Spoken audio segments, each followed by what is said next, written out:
Another thug, huh? The words cut the morning air like broken glass. At a quiet Chevron station just outside Los Angeles, two uniformed officers pressed a well-dressed black man face down against the asphalt. His red silk tie dragged against the pavement, his wrists locked in steel. Around them, bystanders froze, phones lifted, recording. One officer leaned close, whispering with contempt as cameras captured every breath. The man beneath their weight was not fighting, not shouting, not even raising his voice. He simply answered with a calm that startled even the crowd. "Check who I am first." Before we continue, where are you watching from? Drop your city or country in the comments below. And if you believe in dignity and justice, hit like and subscribe. These stories spark change, and we are glad you are here. Now, back to Derrick Johnson. It had begun as an ordinary stop. A black European sedan slid into pump number 4, polished chrome flashing in the California Sunday. Derrick stepped out wearing a gray tailored suit, polished shoes, and the calm expression of a man used to boardrooms, not back alleys. He opened the fuel cap, filled the tank, and checked his watch. 40 minutes until his board meeting, plenty of time to cross town. But ordinary was fragile here. The two officers leaning against their cruiser had already drawn conclusions the moment they saw him. A black man, alone, fueling a luxury car that looked like it belonged in a gated estate, not in their neighborhood. One muttered, "Bet that is stolen." The other smirked. They did not see a professional. They saw a suspect. Derrick placed the nozzle back, closed the cap with precision, and lifted his leather briefcase. The sound of boots scraped against the concrete. "Step away from the vehicle. Hands where we can see them." Bystanders exchanged uneasy glances. A young woman near pump 3 whispered into her phone, live streaming to hundreds already. "They are stopping him for no reason." A man leaning from his pickup truck said louder, "That is just a guy in a suit." But the officers did not hesitate. One of them advanced, eyes cold. "The problem is you, standing by a car that does not belong to you." His partner joined, tightening the circle, voice sharper. "Turn around. Hands behind your back." Derrick did not flinch. He set the briefcase on the hood, palms raised, voice steady as stone. "Run the plates. Call your supervisor. You will see I am not who you think I am." But prejudice had already written the script, and now the scene was about to escalate. The Chevron station looked like any other that Tuesday morning. The sun had just risen high enough to paint the pavement gold. Cars moved in and out. The sound of pumps clicking filled the air. Nothing suggested the place would become a stage for humiliation and revelation. Derrick Johnson stood tall beside his sedan. He was 41 years old, seasoned by battles both financial and personal. His suit was sharp but not ostentatious. His shoes polished but not loud. The red tie was the only flash of color, a deliberate choice, bold yet restrained. In one hand, he carried a leather briefcase that held contracts worth millions. To the casual observer, he looked like a professional on his way to a meeting. That was true. He was scheduled to walk into a boardroom within the hour, but he preferred to arrive without fanfare, without the trappings of power that often preceded him. Silence and simplicity were his armor. Yet silence often made people assume the wrong story. Across the lot, the two officers who had been leaning on their cruiser watched him carefully. Their eyes first measured the gleaming European sedan, then shifted to Derrick, a black man in a pressed suit, alone, moving with confidence. In their minds, that image equaled suspicion. One officer muttered, "No way that is his ride." The other smirked, their thoughts already aligning. They saw wealth in the vehicle but refused to believe wealth in the man who owned it. That assumption hardened into certainty before they even spoke to him. Derrick closed the fuel cap, returned the nozzle with precision, and adjusted his tie. He checked his watch again. He had 38 minutes before the board convened. Enough time. More than enough. He placed his briefcase on the hood and exhaled slowly, preparing to leave. The crunch of boots against concrete changed everything. "Sir, step away from the vehicle. Hands where we can see them." He turned, calm in every gesture. "Officers, can I ask what the issue is?" The taller one stepped closer. "The issue is you standing next to a stolen car." Bystanders shifted uncomfortably. A woman whispered, "That is crazy. He looks like a lawyer or something." A man in work clothes frowned, shaking his head. Derrick did not raise his voice. "This is my car. The registration is in the glove compartment. If you run the license plate, you will see my name." "Oh, But the eyes staring back at him were not searching for truth. They were searching for justification. The story in their minds had already been written, and with every second, that false story was gaining power. The morning calm was over. What followed would not be quiet. It would be a collision between assumption and reality. And Derrick Johnson knew it was only the beginning. The command came again, sharper, heavier. Turn around. Hands behind your back. Ugh. Derrick Johnson did not move quickly. He lifted his palms higher, deliberate and clear for everyone watching. His voice carried across the pumps, calm but firm. Officers, I am not resisting. I am requesting that you verify the registration before you escalate. The taller officer sneered. We have seen this scam before. Men like you dress up, rent a luxury car, and think a suit will fool us. His partner added. Every time it is the same. Fancy watch, expensive shoes, briefcase stuffed with fake papers. A ripple of unease spread among the bystanders. A woman whispered into her phone. This is not right. He has not done anything. A man leaning out of his pickup muttered, he was just fueling up. What is this? But the officers pressed forward. The shorter one reached for Derrick's wrist, forcing it down. Cold steel cuffs clicked, loud enough for the entire station to hear. The briefcase slid from the hood, falling open across the pavement. Contracts spilled like feathers in the wind, legal agreements, merger documents, financial reports. The officer crouched, picked up a page, and smirked. Looks official, could be printed at home. He crumpled the sheet into a ball and tossed it aside. The sound of paper hitting concrete echoed louder than the cars around them. Derrick inhaled slowly. In his mind, an old memory surfaced uninvited. He was 26 years old again, standing in a bank where a loan officer called him a high risk, even though he carried more collateral than required. He remembered the sting of being dismissed, the weight of being doubted, the silence he had chosen back then. That same silence lived in him now, sharpened, waiting. The taller officer yanked harder on his wrist. Stop looking at me like that. You are not special. You are just another thief caught in the act. Gasps rose from the crowd. The young woman with the phone said loudly, He is not resisting. He has been calm the whole time. Another man shouted.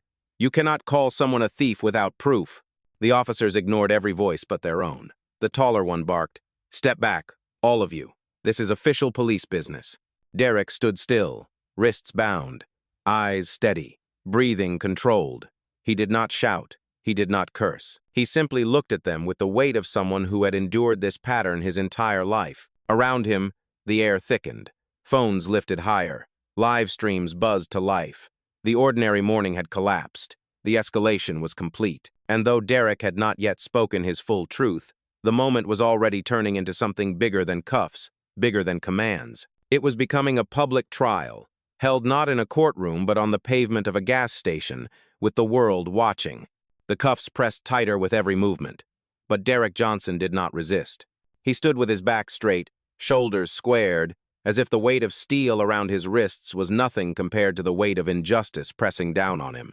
His silence was not weakness. It was strategy. The taller officer leaned close, almost nose to ear. You know why you are quiet? Because you are caught. That car is not yours. Those papers are fake, and that suit is a costume. People like you always fold when the truth comes out. Derrick's gaze stayed forward, calm and steady. He answered softly, The truth is coming, whether you check it or not. Around them, the station had transformed. Customers froze in place. Phones glowed like torches, recording every second. The young woman at Pump 3 spoke louder now into her live stream. They are cuffing a businessman in a suit. He has been calm the entire time. This looks wrong. Her words carried conviction, spreading through the feed, drawing more viewers by the second. The shorter officer kicked at the scattered contracts, laughing under his breath. $1-million deals? Sure, more like monopoly money. He stomped once, grinding his boot into the paper, smearing it against the pavement. Derrick blinked slowly. His mind drifted, not away from the moment, but deeper into it. He remembered being 23 years old, when his first commission check from selling real estate was frozen without warning. The bank clerk had called it suspicious. He remembered sleeping in his car that night, wondering if success would ever outweigh suspicion. Decades later, the same suspicion was here again, dressed in a badge and uniform. Yet he did not break. He did not beg. He let the silence grow heavier. The taller officer grew impatient. Say something. Admit it. Where did you steal the car?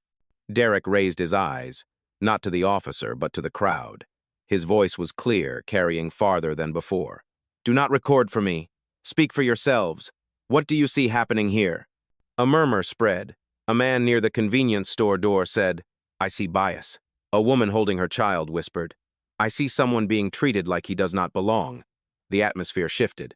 The crowd was no longer passive. They were witnesses, their voices rising. Still, Derrick remained calm. His silence between words, his refusal to shout, made every sentence strike deeper. He knew fury would only feed the officer's story. Patience, however, dismantled it. And so he stood, bound but unbroken, letting the storm build around him, waiting for the right moment to turn silence into power. The silence broke not with Derrick's voice, but with the voice of someone young, uncertain, yet unwilling to stay quiet.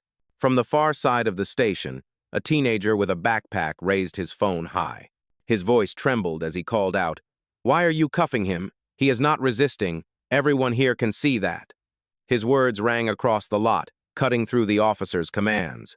The taller officer spun, glare sharp. Put the phone down, kid. This is none of your business.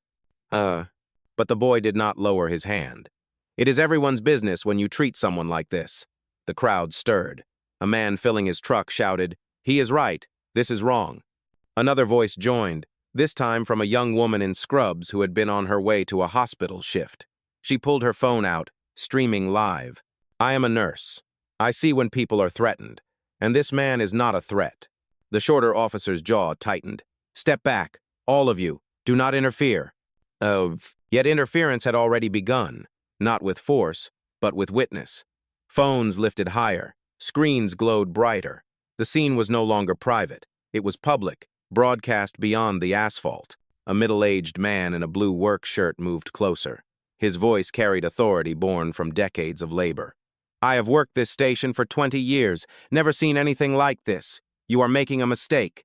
The taller officer barked again. Sir, step away. The man shook his head. Not this time. Derrick stood still, wrists bound, eyes steady. He had asked the crowd to speak, and now they were finding their voices. One after another, words pierced the air. This feels like profiling. He has done nothing wrong. You cannot treat someone like a criminal for fueling his own car. Every voice added weight. Every sentence shifted the balance of power. The officer's tone grew harsher, louder, trying to drown the rising chorus. Back away. Stop recording. This is official police business. But authority was slipping. The crowd no longer believed. Derrick inhaled, then exhaled slowly. He did not need to say more. He let the witnesses speak what he had endured for decades. His calm became their fuel, his silence their megaphone, and for the first time that morning the officers looked unsettled. The control they assumed was theirs alone was cracking under the weight of a dozen witnesses who refused to stay silent. The stage was set. What began as a quiet arrest was becoming a trial in the open air, judged not by uniforms, but by the people watching. The tension rose with every second. The officers no longer looked confident. Their commands grew louder, sharper, as if volume could replace authority. The taller one jerked Derrick's arm. You are under arrest for attempted vehicle theft. Do not make this worse for yourself. His words echoed across the pumps. The shorter officer leaned closer, voice dripping with disdain. Men like you think a suit makes you untouchable, but I see through it. All costume, no substance. The crowd reacted instantly. A woman with a stroller gasped. That is not how you talk to people. A man shouted from behind his camera. You cannot accuse someone without proof. The live streams multiplied, comments flooding in from strangers who were already choosing sides. Derrick's body remained still, anchored like stone. His voice, calm but precise, carried far enough for every microphone to catch. You have not checked my name. You have not run the plates. You are building a story without facts. The taller officer sneered. Facts? The fact is you do not belong here. This neighborhood, this car, this image, it is all stolen. That word stolen spread like fire. The young nurse recording gasped audibly. He has identification. He offered it. You are ignoring it. The shorter officer picked up the briefcase from the ground, snapping the latch open wider. Contracts spilled out again, sliding across the concrete. He laughed. Look at this. Executive agreements, signatures, big numbers, all fake. Just another scam artist trying to play businessman. One contract skidded to the feet of the man in the blue work shirt. He bent down, picked it up carefully, and read aloud. Titan Energy Incorporated, Board of Directors, official seal. His eyes widened. This looks real, he turned to the crowd. This is not fake. The taller officer snapped back. Put that down, that is evidence. But the man held the page firmly. No, this is proof you are wrong. Gasps spread again. Phones tilted closer, zooming in. Every word was being captured, every insult recorded. Derrick lifted his eyes, meeting the gaze of the crowd rather than the men holding him. This is not about one car. It is about an assumption. An assumption that a black man cannot stand in a suit beside a vehicle he owns. An assumption that patience means guilt. But I will not let your assumption become my truth. The shorter officer muttered under his breath, Keep talking, you will be in jail tonight. But the weight of the moment had shifted. The crowd was no longer passive. They were witnesses, angry and awake. The gas station, once an ordinary stop, had become a courtroom. The officers had their accusations. The witnesses had their evidence. And Derrick Johnson, silent yet steady, was preparing for the turn that would change everything. The breaking point came without warning. The taller officer yanked Derrick's cuffed wrists higher, forcing him to bend forward. The movement was sharp, deliberate, designed to humiliate. He barked loud enough for everyone to hear, You are done. You are a fraud parading around in stolen clothes with stolen papers in a stolen car, and now you are going to jail. Ah! The words struck like a hammer. The crowd gasped. A woman holding her child shouted, He has not even been searched properly. You cannot just call him a fraud. Another voice rose, deep and angry from the man in the blue work shirt. That is slander. You do not talk to people like that. But the officers kept pressing. The shorter one stomped on the scattered contracts again, grinding the seal of Titan Energy beneath his boot. Look at this trash. Fake signatures, fake logos, a whole fake life. He picked up Derrick's leather wallet, flipped it open, and sneered. Driver's license? Could be fake too. We have seen better counterfeits. He tossed the wallet back onto the ground. The sound of it hitting the concrete was louder than the rumble of cars passing by. Derrick inhaled through his nose, slow and steady. He remembered being 30 years old, denied a loan even after placing 3 verified properties as collateral. The officer's words now were the same as the banker's words then. Thief, fraud, risk. Always the same language, just dressed in different uniforms. The taller officer shoved him once more. You think money makes you different? You think a suit means you belong? You belong in the back of a squad car. Nothing more. The young nurse live streaming shook her head, her voice breaking. This is beyond profiling. This is pure hate. Another bystander, a college student with a backpack, shouted, Run his name! Run the plates! That is all he asked for. His phone streamed live, viewers climbing into the thousands. Still, the officers refused. They preferred the performance of control over the practice of truth. Derrick lifted his head slowly, his eyes locked on the taller officer. His voice was steady, almost too calm for the moment. Every insult you speak is being recorded. Every word will stand against you, and I am not the one on trial. The taller officer scoffed, but the confidence in his face cracked. He looked around, noticing for the first time the sheer number of phones pointed at him. He saw the eyes of strangers, hard and unblinking. The shorter one muttered nervously, Call it in. Get back up. But the damage was already done. The gas station was no longer a place of fuel and morning errands. It was a stage of public shame, and the crowd was the jury. And in that charged silence, Derrick Johnson stood taller in spirit than the men who held him down, waiting for the moment to turn their hatred into his undeniable proof. Derrick Johnson's wrists were bound, his briefcase ransacked, his name dragged through the mud in front of strangers. Yet even in that storm, his composure never wavered. He lifted his chin, scanned the circle of onlookers, and then spoke with deliberate calm. Enough. The single word carried weight. Conversations hushed. Even the officers froze for half a breath. Derrick shifted his stance, the steel cuffs rattling softly. Then he turned his head just enough to face the smartwatch on his wrist.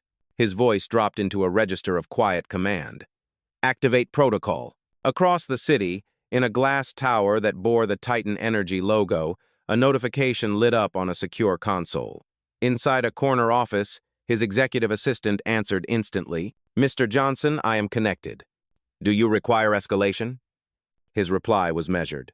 "Yes. Initiate verification sequence.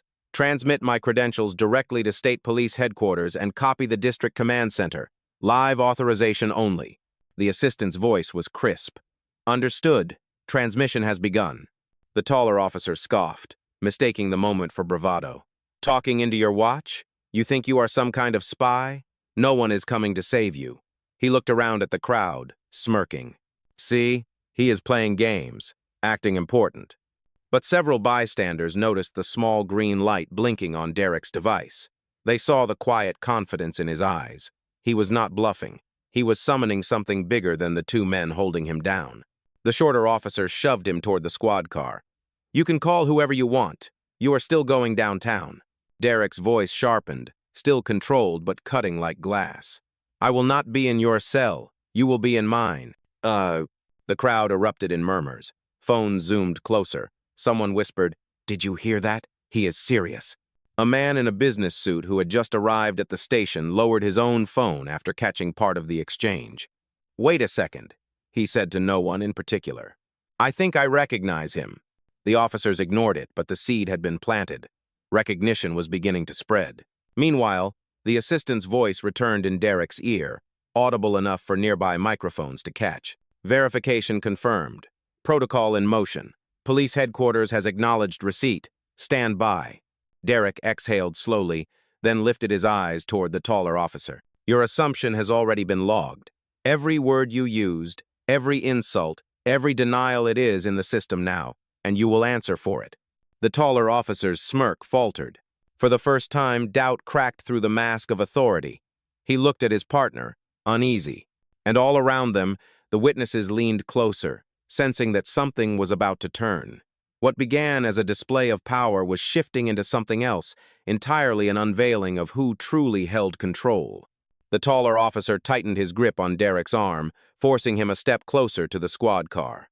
"Enough of your little act. You are coming with us," he said, trying to sound confident. But the cracks in his voice betrayed something else. Derrick turned his head slowly, his eyes steady, his tone deliberate. "You are making the mistake of your career. Run my name, run the plates. The truth is waiting, but you are too blinded to see it." Before the officer could respond, Derrick's smartwatch chimed. A voice, clear and professional, rang out for everyone to hear. "This is Officer Elaine Carter, State Police Command. Release him immediately. You are detaining Mr. Derrick Johnson, Chief Executive Officer of Titan Energy and majority stakeholder in multiple Chevron operations. Verification has been confirmed." The gas station fell silent.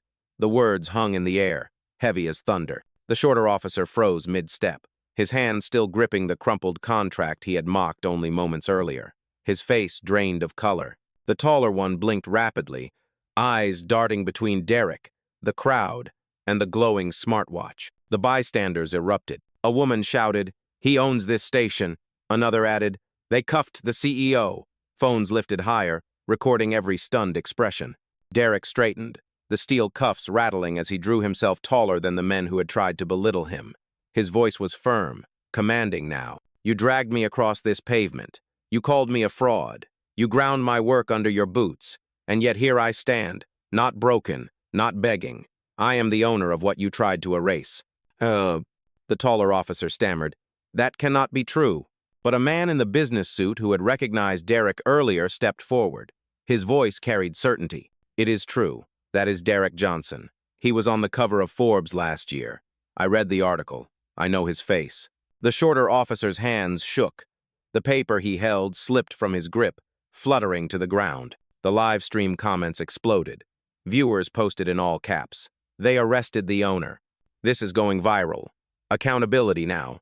Derrick's assistant's voice returned through the smartwatch, sharper this time. "Mr. Johnson, corporate board is monitoring live. District Command is reviewing officer conduct. Protocol escalation has begun." Derrick looked directly at the crowd, then back at the officers. "I asked you to check first. You refused.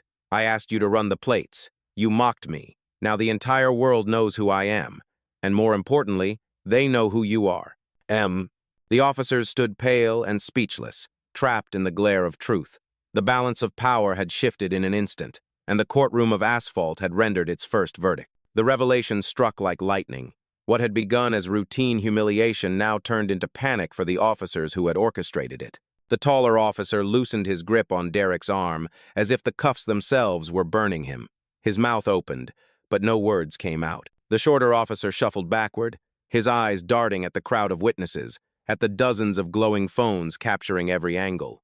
The crowd, once murmuring, now erupted with certainty.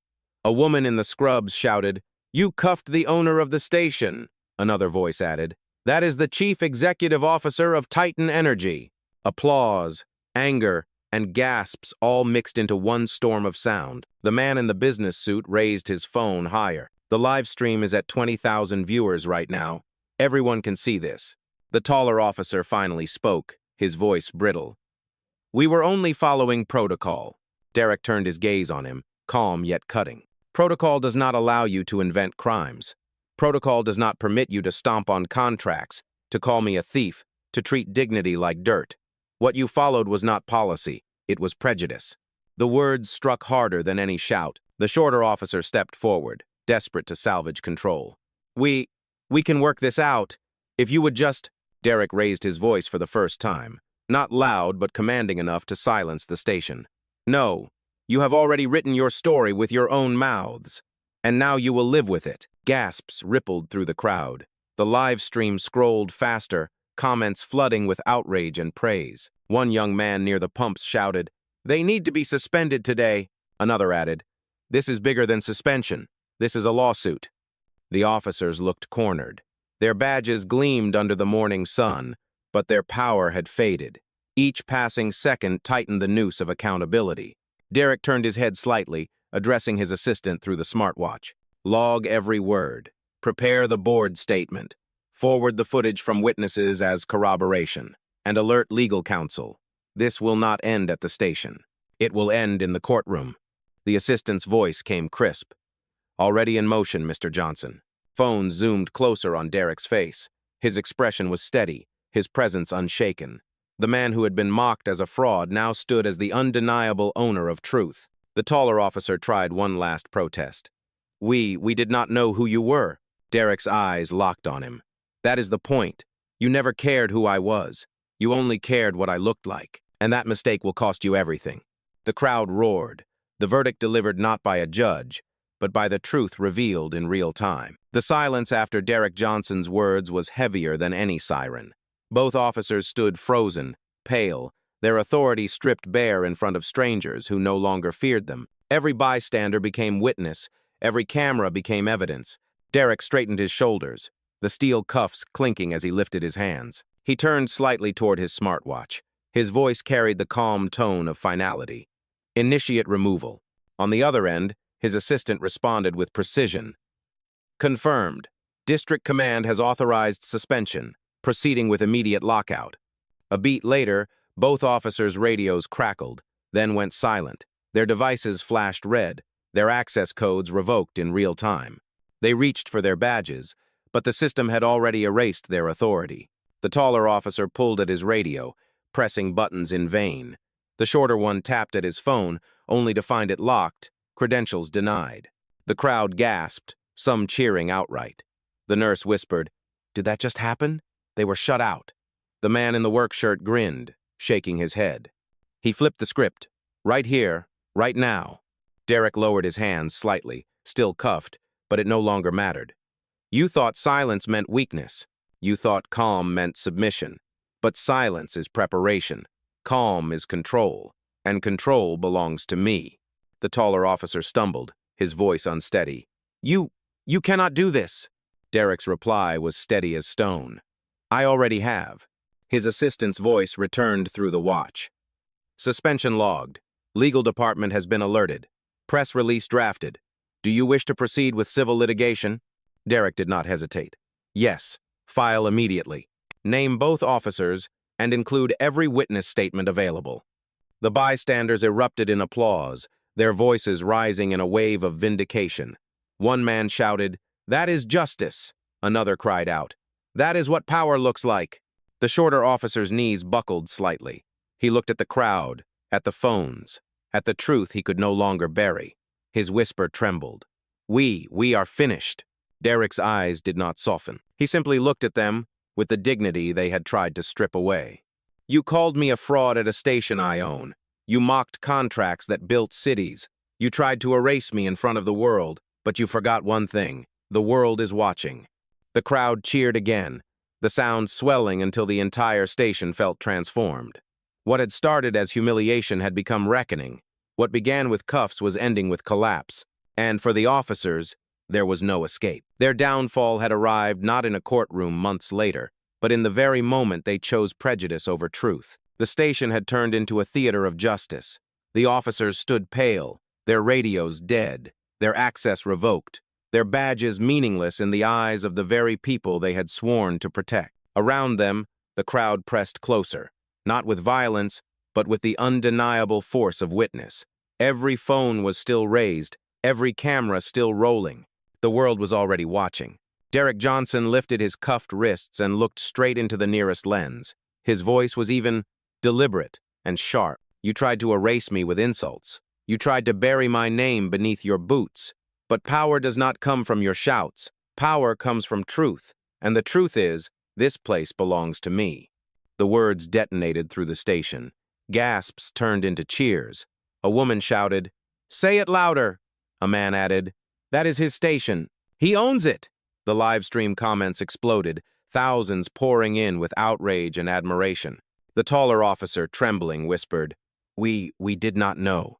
Derrick turned his head slowly, his gaze cutting through him like glass.